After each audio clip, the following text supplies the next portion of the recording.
सरकार ने काम किया था। नकल में इतनी महारत हासिल की थी कि मैं देखता था कि जम्मू कश्मीर, हिमाचल और अन्य जगहों के बच्चे यहाँ अपना नामांकन कराते थे परीक्षा के लिए।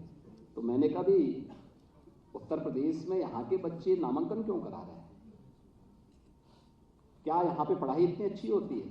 तो बहुत सारी जगह तो हमने देखा कि एक ही क्लासरूम है, उसी क्लासरूम में इंटर कॉलेज भी चल रहा है, उसी में सब कुछ चल रहा है, ITI भी उसमें चल रहा है, सब कुछ चल रहा है, और वो सेंटर भी हो जा रहा है।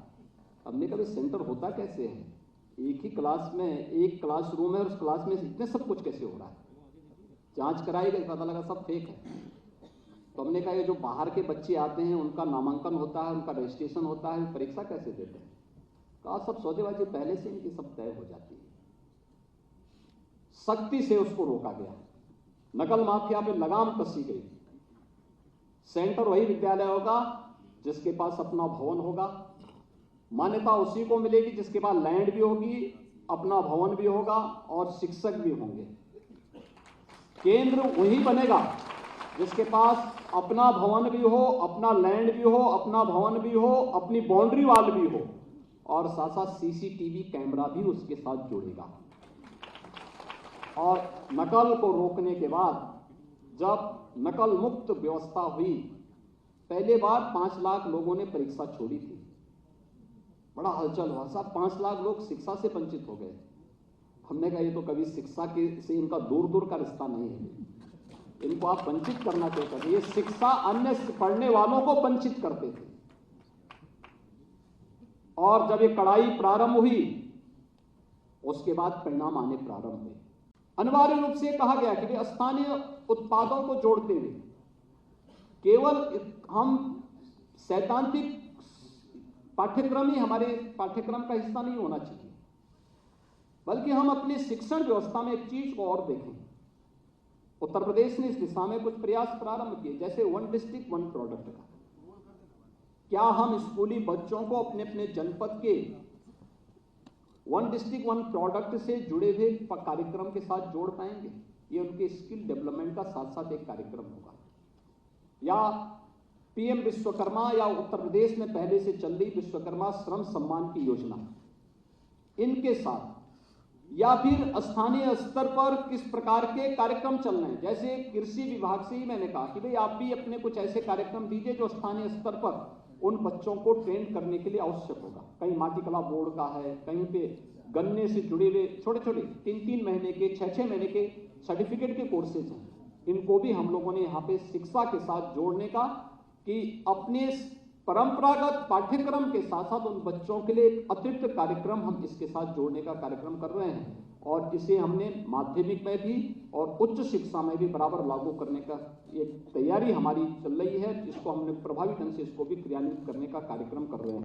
आज एक PM श्री स्कूल की जो योजना है, इस योजना के साथ हमारे सभी माननीय जनप्रतिनिधि भी जुड़े हुए हैं, क्योंकि उत्तर प्रदेश के सभी 403 विधानसभाओं को कवर करते हैं।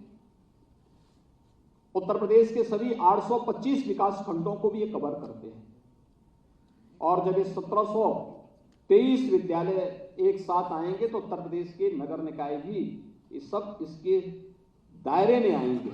कस्तूरबा गांधी विद्यालय से जुड़ी हुई जो सफलतम कहानी है वह आपके सामने है।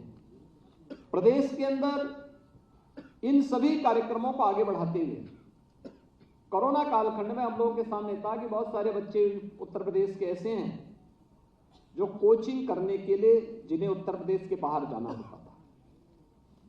और उस समय जब लॉकडाउन लगा, हर अभिभावक कहता था हमारे बच्चों को वापस बुलाओ। खैर उस समय उन बच्चों को सकुशल वापस बुलाने में डबल इंजन की सरकार ने अपना योगदान दिया, वे सभी बच्चे सकुशल आए। हम लोगों ने तब कहा था टेक्नोलॉजी आ चुकी है, इतनी इंप्रूव हो चुकी है, हम क्या कर सकते हैं। और आज मुझे बताते हुए प्रसन्नता है, अभ्युदय कोचिंग वर्चुअली भी और फिजिकली भी हर जनपद में हम उत्तर प्रदेश के अंदर प्रारंभ कर चुके हैं, जिसमें कोई भी बालक और बालिका नीट की, IIT JEE की, NDA की, CDS की, यूपी पब्लिक सर्विस कमीशन की या UPSC की तैयारी के लिए इन सभी कार्यक्रमों के साथ जुड़ सकता है। अच्छी फैकल्टी को हमने उनके साथ जोड़ा है और इसके साथ ही हमारे जो प्रशिक्षु आईएएस होते हैं, आईपीएस होते हैं, पीसीएस होते हैं, पीपीएस होते हैं या विभिन्न प्रतियोगी परीक्षाओं से निकले हुए जो अभ्यर्थी होते हैं जिन्होंने सफलतापूर्वक उसे पास किया है, उन सबको हम अनिवार्य रूप से कहते हैं कि आपको एक क्लास जरूर लेनी है। उन बच्चों के लिए 1 घंटा आप जरूर दीजिए और 1 घंटा प्रतिदिन आप देंगे। बहुत सारे इसके बहुत अच्छे परिणाम आए हैं और यूपी के अंदर पिछले 2 वर्ष के अंदर हम देख रहे हैं कि चाहे वो यूपीएससी की किसी भी परीक्षा का हो, यूपी पब्लिक सर्विस कमीशन का हो या नीट या आईआईटी जेईई का हो, इसमें उत्तर प्रदेश के बच्चों की सिलेक्शन की गति और उनकी दर में बढ़ोतरी हुई है।